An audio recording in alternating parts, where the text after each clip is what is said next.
Hi friends, എല്ലാവർക്കും നമസ്കാരം.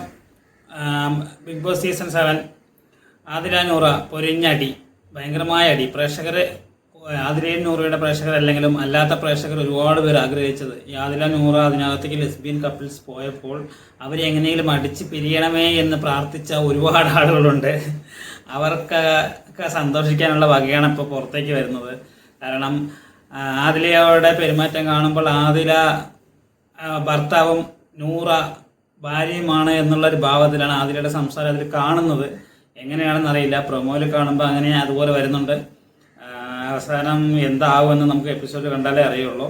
എന്തായാലും അവർ നമുക്ക് ഫസ്റ്റ് മുതലേ കാണുന്നുണ്ട്. അതിൽ ഭയങ്കര ബോൾഡായിട്ടും ഭർത്താവാണ് എന്നുള്ള ഒരു ധാർഷ്ട്യത്തോടുള്ള സംസാരവും, നൂറ ഒരു പാവം. അതേപോലെ തന്നെയാണ് ഇന്ന് പ്രൊമോയിലും കാണുന്നത്. നൂറ ഒരു പാവത്തിനെ പോലെ നിൽക്കുന്നു. പിന്നെ എന്നോട് നീ വഴക്കിടാനാണോ വന്നിരിക്കുന്നതെന്ന് ചോദിക്കുന്നു. ഇവർ ബേബി ബേബി എന്ന് വിളിക്കുന്നു, എന്തൊക്കെയോ സംസാരിക്കുന്നു. അവസാനം അടിച്ച് പിരിയുമോ എന്നറിയാത്തത് കിച്ചണിലേക്ക് പോകുമ്പോൾ പാത്രങ്ങൾ കഴുകുന്ന കാര്യത്തിനും മാറി നിൽക്കുമെന്ന് പറയുന്നുണ്ട്. അപ്പോൾ ലൈവ് കണ്ടവർക്ക് മനസ്സിലാവും, അല്ലാത്തവർക്ക് എന്ത് സംഭവിക്കുമെന്ന് ഒരു പിടിയുമില്ല. അതിലെ പുറത്തേക്ക് പോകില്ലായിരിക്കാം, പക്ഷേ ഇവർ തമ്മിലുള്ള ഇഷ്യൂ തീരുമോ അതോ ഭാര്യയും ഭർത്താവും തമ്മിലുള്ള നമ്മുടെ വീടുകളിലുണ്ടാകുന്ന ചെറിയ ഇഷ്യൂ പോലെ അത് അങ്ങനെ പോകുമോ എന്നറിയില്ല. ബിഗ് ബോസ് സീസൺ 7 ലെസ്ബിയൻ കപ്പിൾസിനെ കൊണ്ടുവന്നപ്പോൾ ഒരുപാട് പേര് വിമർശിച്ചു.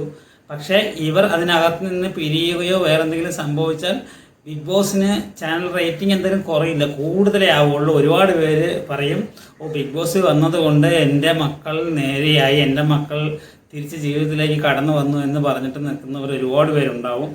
പിന്നെ സപ്പോർട്ട് ചെയ്യുന്നവരും കൂടുതലാവും. അതുകൊണ്ട് മാത്രമാണ് ബിഗ് ബോസ് അവരുടെ ഈ ഇഷ്യൂവിനെ പ്രൊമോ ആക്കി പുറത്ത് വിട്ടിരിക്കുന്നത്.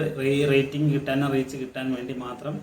ഇതൊക്കെ അറിഞ്ഞിട്ട് അവർ അതിനകത്ത് നന്നായി കളിച്ചാൽ കുഴപ്പമില്ല. കാരണം ലാലേട്ടൻ കഴിഞ്ഞ മുൻപത്തെ വീക്ക് കൂടി വന്നിട്ട് പറഞ്ഞിട്ടുണ്ടായിരുന്നു, എന്താ നിങ്ങൾ തമ്മിൽ പ്രശ്നം, ഒരു വഴക്കില്ലാതെ മുന്നോട്ട് പോകൂ എന്ന്.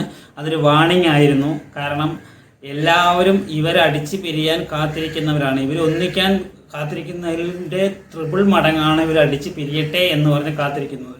കാരണം ഒരിക്കലും ആതിര നൂറ ഒരു ലെസ്ബിയനാണെന്ന് ആരും വിശ്വസിക്കുന്നില്ല. ആതിരയ്ക്ക് വേണ്ടി നൂറ ബലിയാടാവുകയാണ് എന്നാണ് പറഞ്ഞുകൊണ്ടിരിക്കുന്നത് പുറത്ത്.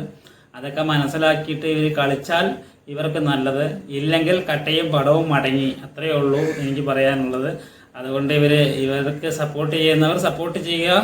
ഇന്നലത്തെ ഇഷ്യൂയോടെ കുറച്ച് ഹേറ്റേഴ്സ് വന്നിട്ടുണ്ട് അതിലേക്ക്. ഇനിയിപ്പോൾ ഇന്നത്തെ ഇഷ്യൂ കൂടി എന്താണെന്ന് അറിഞ്ഞാൽ അത് കൂടുതലാവുമോ കുറവാകുമോ എന്ന് നമുക്ക് കണ്ടു തന്നെ അറിയാം. എപ്പിസോഡ് കണ്ടവർക്ക്, ലൈവ് കണ്ടവർക്ക് ഇന്നത്തെ ഇഷ്യൂ കറക്റ്റായിട്ട് അറിയാം. നമ്മൾ ലൈവ് കാണാത്തതുകൊണ്ട് നമുക്ക് അറിയുന്നില്ല. പക്ഷേ എന്താ അവിടെ ഭയങ്കരമായിട്ടൊരു സംഭവം സംഭവിച്ചിട്ടുണ്ട്.